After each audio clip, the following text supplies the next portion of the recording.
Hello दोस्तों, अभी तक आपने पिछली वीडियो में परिमेय संख्या के बारे में समझ लिया होगा। यदि आपने वह वीडियो नहीं देखा है तो पहले जाके वह वीडियो देखें, उसके बाद यह टॉपिक आपको समझ में आएगा। चलिए बिना देरी के स्टार्ट करते हैं। हमने पिछली वीडियो में परिमेय संख्या पढ़ लिया, अब उसके गुणधर्म को पढ़ते हैं। परिमेय संख्या के गुणधर्म।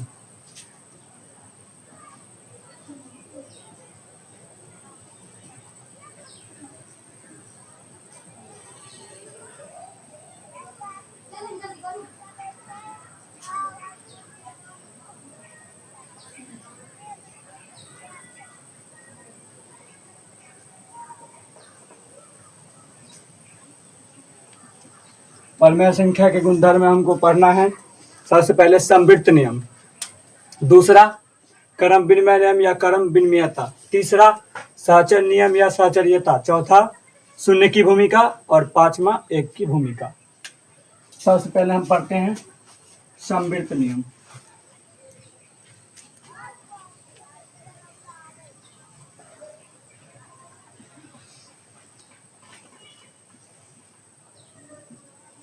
समवृत्त नियम। समवृत्त नियम के लिए हमको सबसे पहले पढ़ना पड़ेगा पूर्ण संख्या के लिए। इसके लिए पूर्ण संख्या के लिए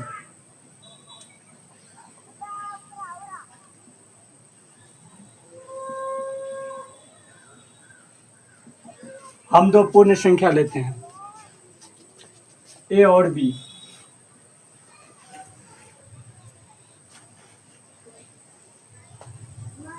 ए और बी हम यदि उनका योग करते हैं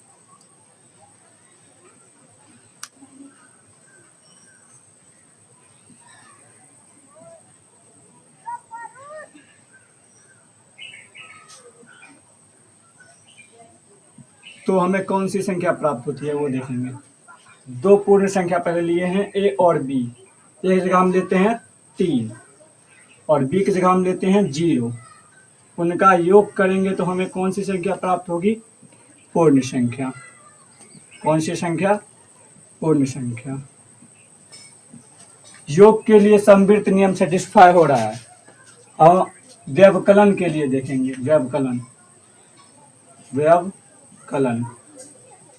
व्यवकलन अर्थात क्या होता है? घटाव।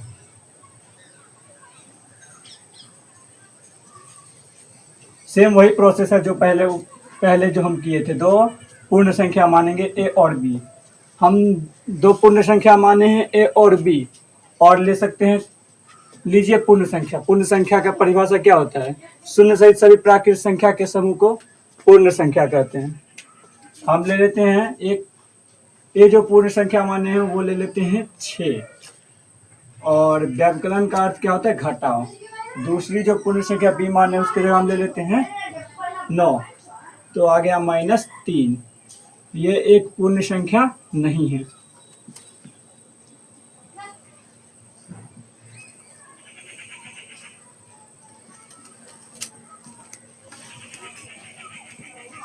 अतः व्यवकलन घटाव समवृत्त नियम को सेटिस्फाई नहीं कर रहा है। अब हम देखेंगे गुणन में।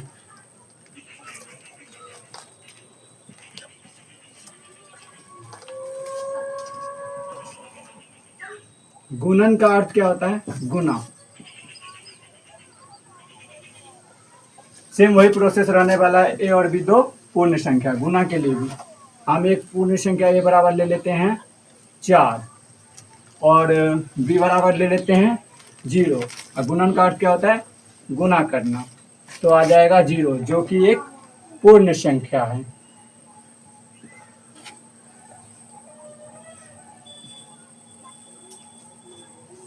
अर्थात गुना समवृत्त नियम को सेटिस्फाई यानी सत्यापित कर रहा है। भाग के लिए समवृत्त नियम देखते हैं। दो पूर्ण संख्या ए और बी है, ले लेते हैं। एक जगह हम लेंगे 9 और दूसरी पूर्ण संख्या हम लेंगे 4। इनको यदि हम भाग करेंगे तो हमारे पास आ जाएगा 2.25,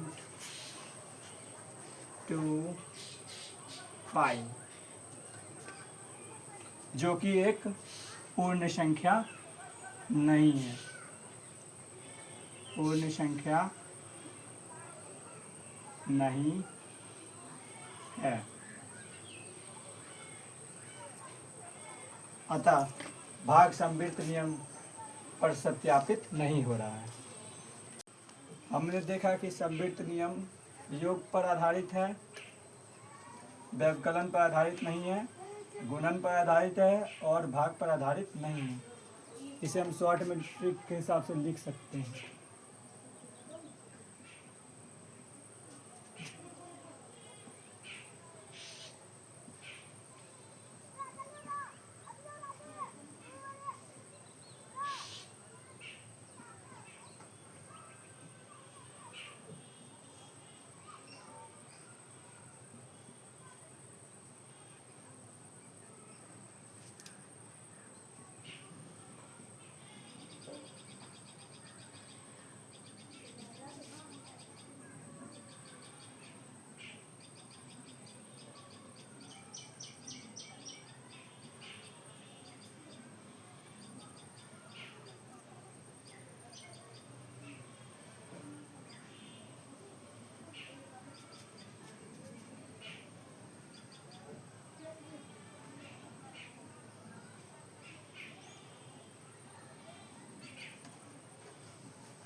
संवृत्त नियम पूर्ण संख्या के लिए किन चिन्ह पर आधारित है? जोड़ पर आधारित है, व्यवकलन पर आधारित नहीं है, गुणन पर आधारित है और भाग पर आधारित नहीं है। तो संवृत्त नियम पूर्ण संख्या के लिए आप लोग समझ गए होंगे। आगे बढ़ते हैं। संवृत्त नियम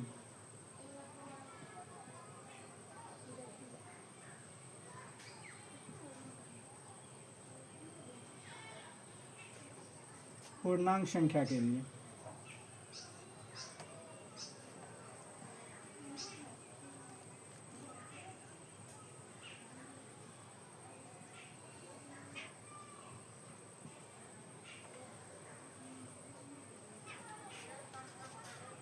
उसी प्रकार जैसे पूर्ण संख्या में माने थे ए और बी, पूर्णांक संख्या भी मानेंगे ए और बी, दो पूर्णांक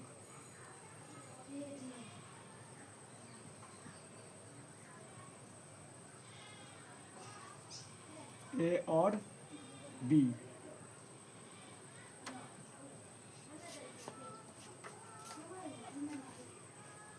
योग के लिए सबसे पहले योग जोड़ के लिए देख लेते हैं।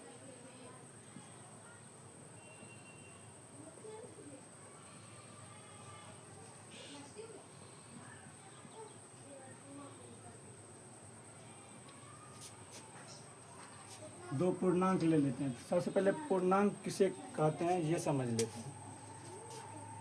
पूर्णांक उस संख्या को कहते हैं, शून्य सहित धनात्मक और ऋणात्मक संख्या को पूर्णांक संख्या कहते हैं।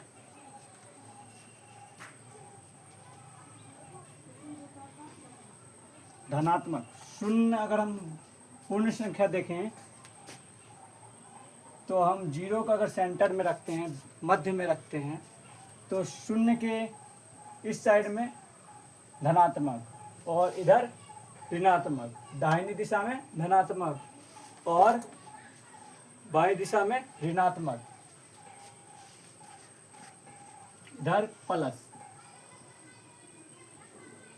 धनात्मक को पॉजिटिव कहते हैं, ऋणात्मक को निगेटिव कहते हैं।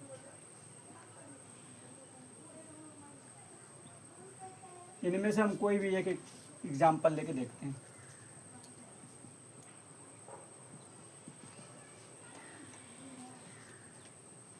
जैसे ले लेते हैं -2,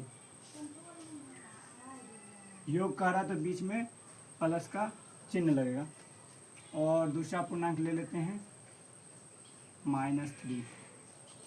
अब देखिए ये -2 रहेगा, प्लस इंटू माइनस माइनस हो जाएगा 3, -2 -3 कितना होगा -5। -5 एक पूर्णांक संख्या है, अतः पूर्णांक संख्या योग के समवर्त नियम पर है।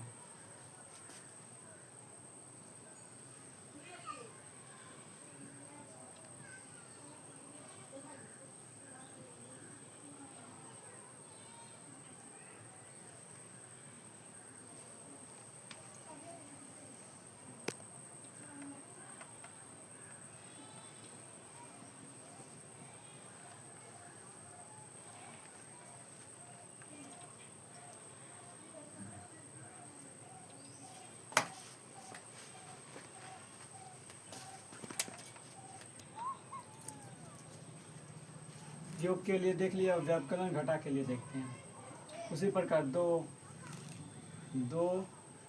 पूर्णांक संख्या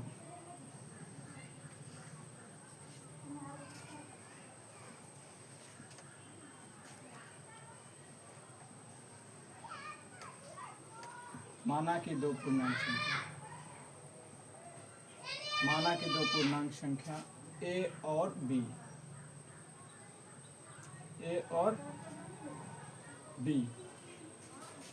व्युत्क्रमण के लिए देख रहे हैं तो दो पूर्णांक संख्या लेते हैं। एक लेते हैं -6, व्युत्क्रमण का क्या अर्थ होता है घटाओ, बीच में माइनस रहेगा।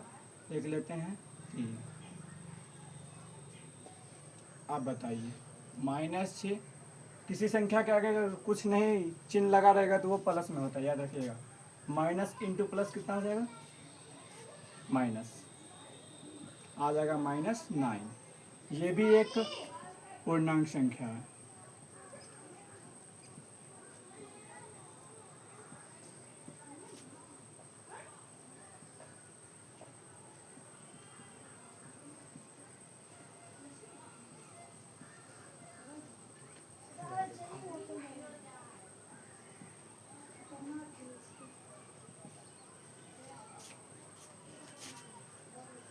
तीसरा देखते हैं गुणन के लिए।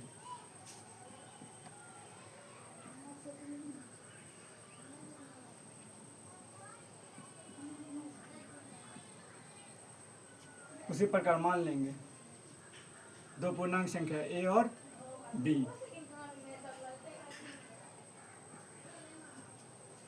-1 8 लेते हैं और गुणन के लिए कह रहा है तो बीच में गुना पड़ेगा, यहाँ लेते हैं -6। अब सबसे पहले माइनस गुना माइनस कितना होता है प्लस।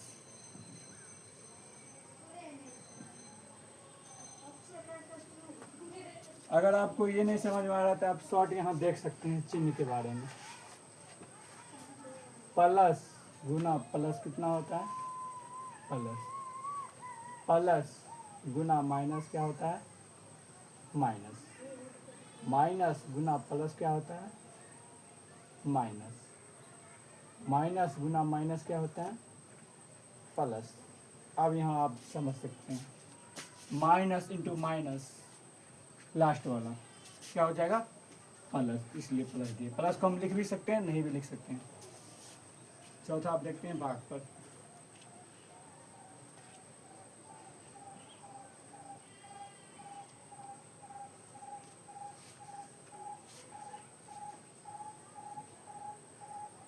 -6 पूर्णांक लेते हैं, एक लेते हैं -8।